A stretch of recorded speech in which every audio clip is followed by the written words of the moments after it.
أعوذ بالله من الشيطان الرجيم. بسم الله الرحمن الرحيم.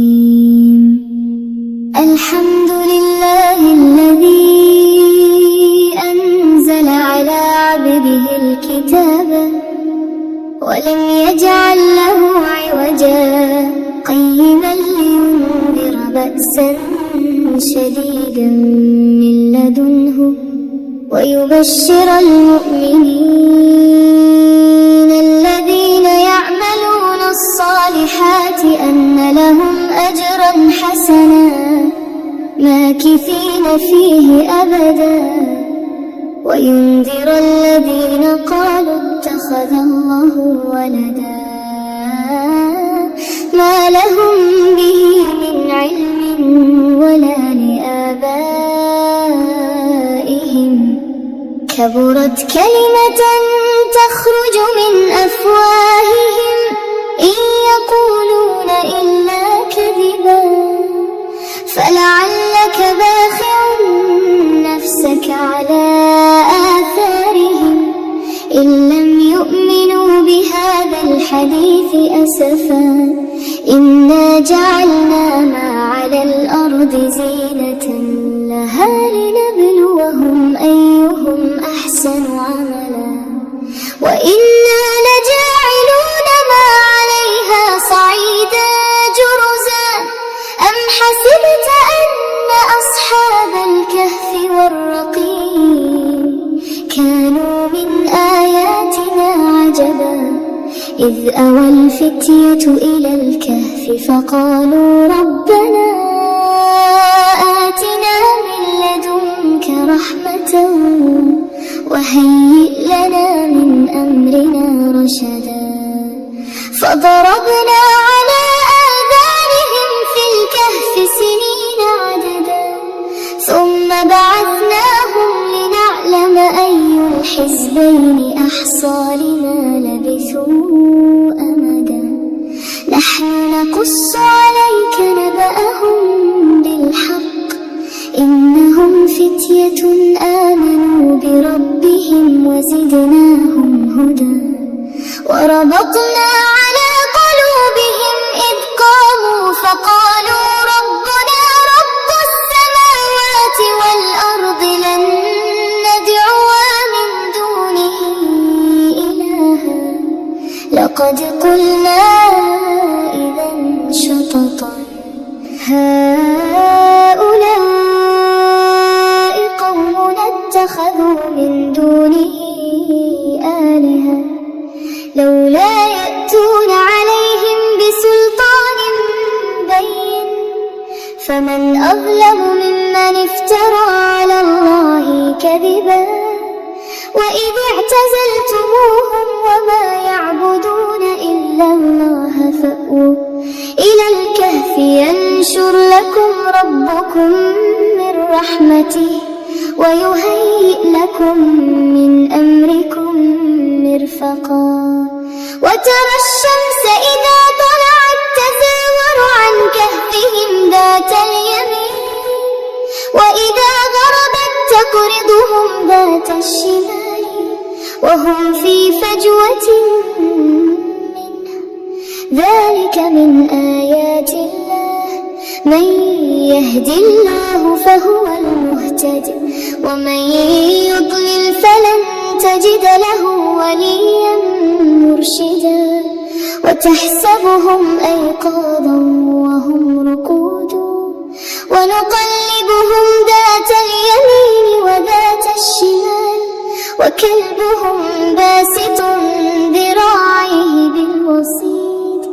لو اطلعت عليهم لوليت منهم فرارا ولملئت منهم رعبا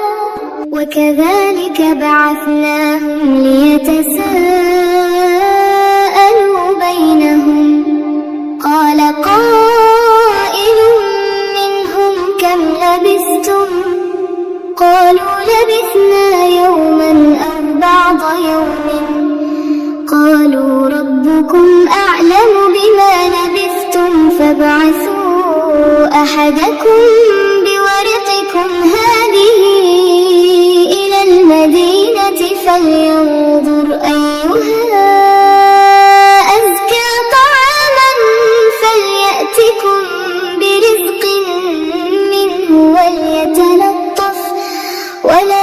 يشعرن بكم أحدا إنهم إن يظهروا عليكم يرجموكم أو يعيدوكم في ملتهم ولن تفلحوا إذا أبدا وكذلك أعثرنا عليهم ليعلموا أن وعد الله حق وأن الساعة لا ريب فيها إذ يتنازعون بينهم أمرهم فقالوا ابنوا عليهم بنيانا ربهم أعلم بهم قال الذين غلبوا على أمرهم لنتخذن عليهم مسجدا سيقولون ثلاثة رابعهم كلبهم ويقولون خمسة سادسهم كلبهم رجما بالغيب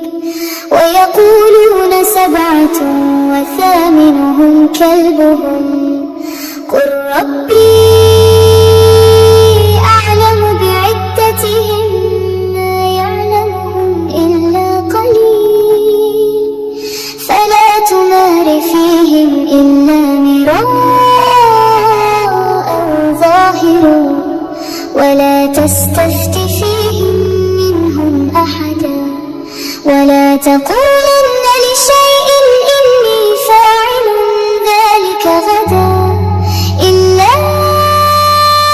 أن يشاء الله واذكر ربك إذا نسيت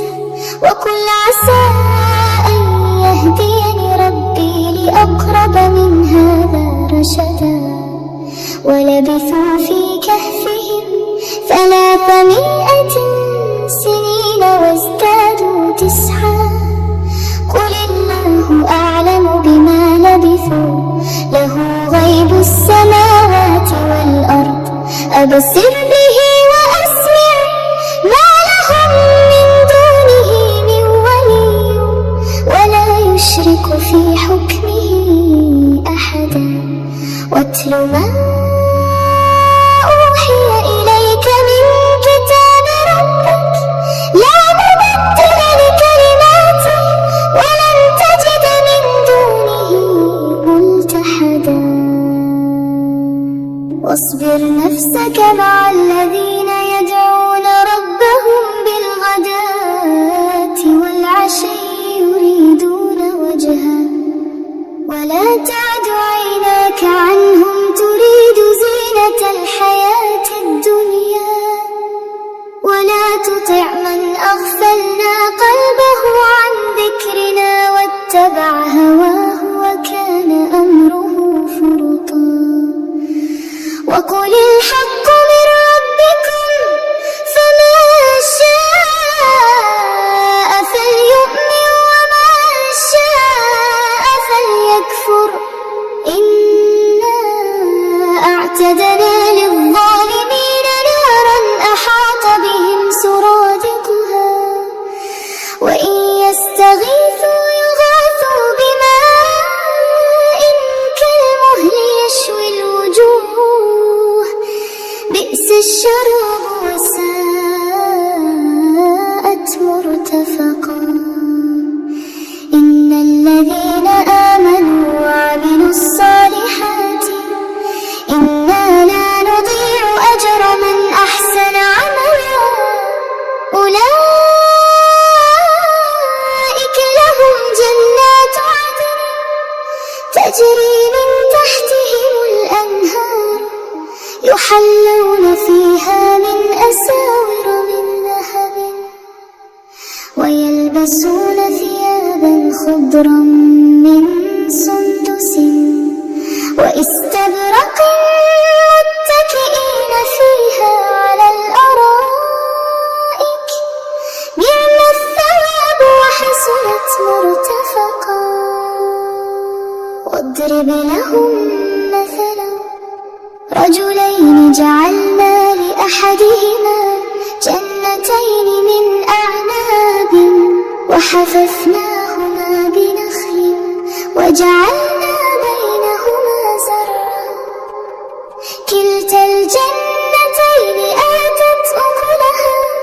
ولم تظلم منه شيئا وفجرنا خلالهما نهرا وكان له ثمر فقال لصاحبه وهو يحاوره أنا أكثر منك مالا وأعز نفرا ودخل جنته وهو ظالم لنفسه قال ما أظن أن تبيد هذه أبدا وما أظن الساعة قائمة ولئن رددت إلى ربي لأجدن خيرا منها منقلبا قال له صاحبه وهو يحاوره أكفرت بالذي خلقك من تراب ثم من نطفة ثم سواك رجلا لكن هو الله ربي ولا أشرك بربي أحدا ولولا إذ دخلت جنتك قلت ما شاء الله لا قوة إلا بالله إن ترني أنا أقل منك مالا وولدا فعسى ربي أن يؤتيني خيرا من جنتك ويرسل عليها حسبانا من السماء فتصبح صعيدا زلقا أو يصبح ماؤها غورا فلن تستطيع له طلبا وأحيط بثمره فأصبح يقلب كفيه على ما أنفق فيها وهي خاوية على عروشها ويقول يا ليتني لم أشرك بربي أحدا ولم تكن له فئة ينصرونه من دون الله وما كان منتصرا هنالك الولاية لله الحق هو خير ثوابا وخير عقبا واضرب لهم مثل الحياة الدنيا كماء أنزلناه من السماء فاختلط به نبات الأرض فأصبح هشيما تذروه الرياح وكان الله على كل شيء مقتدرا المال والبنون زينة الحياة الدنيا والباقيات الصالحات خير عند ربك ثوابا وخير أملا ويوم نسير الجبال وترى الأرض بارزة وحشرناهم فلم نغادر منهم أحدا وعرضوا على ربك صفا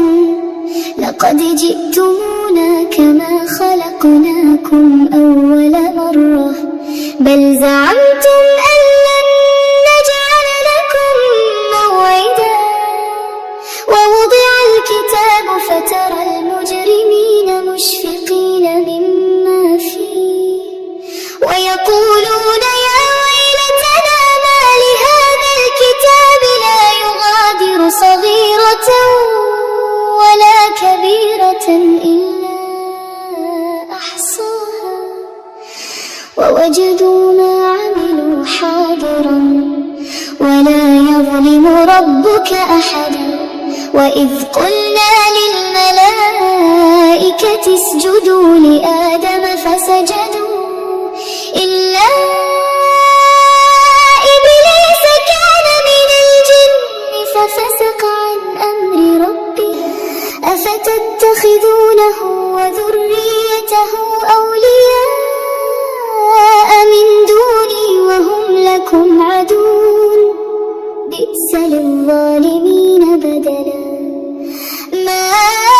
أشهدتهم خلق السماوات والأرض ولا خلق أنفسهم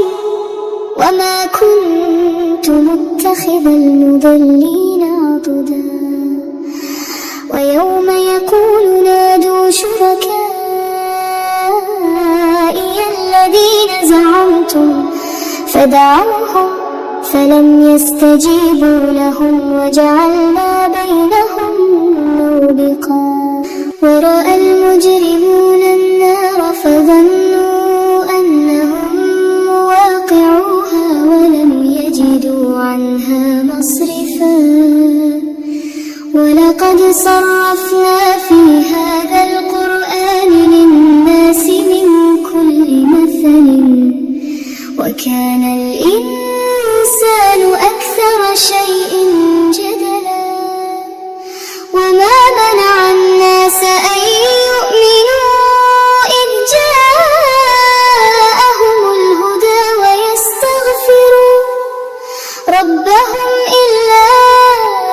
أن تأتيهم سنة الأولين أو يأتيهم العذاب قبلا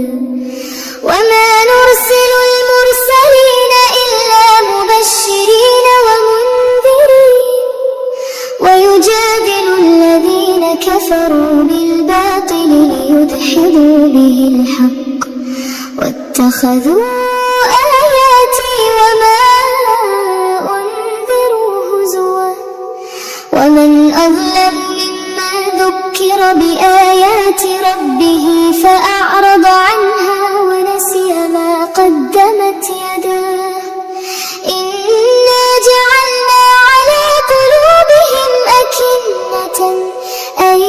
يفقهوه وفي آذانهم وقرا وإن تدعهم إلى الهدى فلن يهتدوا إذا أبدا وربك الغفور ذو الرحمة لو يؤاخذهم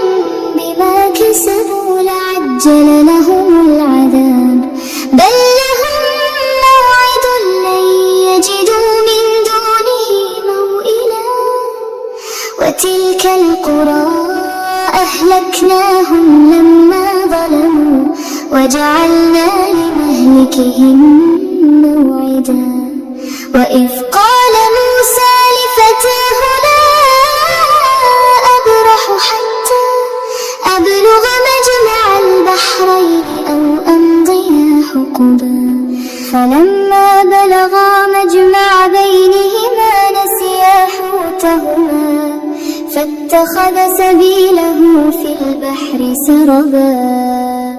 فلما جاوزا قال لفتاه آتنا غداءنا لقد لقينا من سفرنا هذا نصبا قال أرأيت إذ أوينا إلى الصخرة فإني نسيت الحوت وما أنسانيه إلا الشيطان أن أذكره واتخذ سبيله في البحر عجبا قال ذلك ما كنا نبغي فارتدا على آثارهما قصصا فوجدا عبدا من عبادنا آتيناه رحمة من عندنا وعلمناه من لدنا علما قال له موسى هل أتبعك على أن تعلمني مما علمت رشدا قال إنك لن تستطيع معي صبرا وكيف تصبر على ما لم تحط به خبرا قال ستجدني إن شاء الله صابر ولا أعصي لك أمرا قال فإن اتبعتني فلا تسألني عن شيء حتى أحدث لك منه ذكرا فانطلقا حتى إذا ركبا في السفينة خرقها قال أخرقتها لتغرق أهلها لقد جئت شيئا إمرا قال ألم أقل إنك إنك لن تستطيع معي صبرا. قال لا تؤاخذني بما نسيت ولا ترهقني من أمري عسرا. فانطلقا حتى إذا لقيا غلاما فقتله. قال أقتلت نفسا زكية بغير نفس لقد جئت شيئا نكرا. قال ألم أقل لك إنك لن تستطيع معي صبرا. قال إن سألتك عن شيء بعدها فلا تصاحبني قد بلغت من لدني عذرا. فانطلقا حتى إذا أتيا أهل قرية استطعما أهلها فأبوا أن يضيفوهما فوجدا فيها جدارا يريد أن ينقض فأقامه. قال لو شئت لاتخذت عليه أجرا. قال هذا فراق بيني وبينك سأنبئك بتأويل ما لم تستطع عليه صبرا. أما السفينة فكانت لمساكين يعملون في البحر فأردت أن أعيبها وكان وراءهم ملك يأخذ كل سفينة غصبا. وأما الغلام فكان أبواه مؤمنين فخشينا أن يرهقهما طغيانا وكفرا فأردنا أن يبدلهما ربهما خيرا منه زكاة وأقرب رحما. وأما الجدار فكان لغلامين يتيمين في المدينة وكان تحته كنز لهما وكان أبوهما صالحا فأراد ربك أن يبلغا أشدهما ويستخرجا كنزهما رحمة من ربك وما فعلته عن أمري ذلك تأويل ما لم تسطع عليه صبرا. ويسألونك عن ذي القرنين قل سأتلو عليكم منه ذكرا. إنا مكنا له في الأرض وآتيناه من كل شيء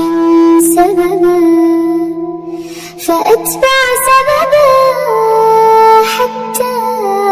إذا بلغ مغرب الشمس وجدها تغرب في عين حمئة ووجد عندها قوما. قلنا يا ذا القرنين إما أن تعذب وإما أن تتخذ فيهم حسنا. قال أما من ظلم فسوف نعذبه ثم يرد إلى ربه فيعذبه عذابا نكرا. وأما من آمن وعمل صالحا فله جزاء الحسنى وسنقول له من أمرنا يسرا. ثم أتبع سببا حتى إذا بلغ مطلع الشمس وجدها تطلع على قوم لم نجعل لهم من دونها سترا. كذلك وقد أحطنا بما لديه خبرا. ثم أتبع سببا حتى إذا بلغ بين السدين وجد من دونهما قوما لا يكادون يفقهون قولا. قالوا يا ذا القرنين إن يأجوج ومأجوج مفسدون في الأرض فهل نجعل لك خرجا على أن تجعل بيننا وبينهم سدا قال ما مكني فيه ربي خير فأعينوني بقوة أجعل بينكم وبينهم ردما آتوني زبر الحديد حتى إذا ساوى بين الصدفين قال انفخوا حتى إذا جعله نارا قال آتوني أفرغ عليه قطرا فما استطاعوا أن يظهروه وما استطاعوا له نقبا قال هذا رحمة من ربي فإذا جاء وعد ربي جعله دكا وكان وعد ربي حقا وتركنا بعضهم يومئذ يموج في بعض ونفخ في الصور فجمعناهم جمعا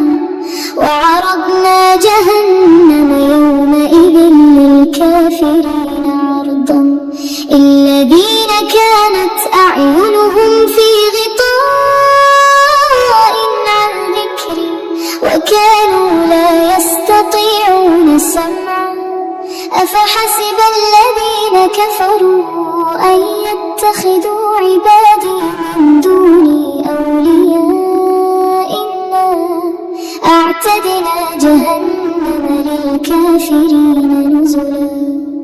قل هل ننبئكم بالأخسرين أعمالا الذين ضل سعيهم في الحياة الدنيا وهم يحسبون أنهم يحسنون صنعا أولئك الذين كفروا بآيات ربهم ولقائه فحبطت أعمالهم فلا نقيم لهم يوم القيامة وزنا ذلك جزاؤهم جهنم بما كفروا واتخذوا آياتي ورسلي هزوا إن الذين آمنوا وعملوا الصالحات كانت لهم جنات الفردوس نزلا خالدين فيها لا يبغون عنها حولا قل لو كان البحر مدادا لكلمات ربي لنفد البحر قبل أن تنفد كلمات ربي ولو جئنا بمثله مددا قل إنما أنا بشر مثلكم يوحى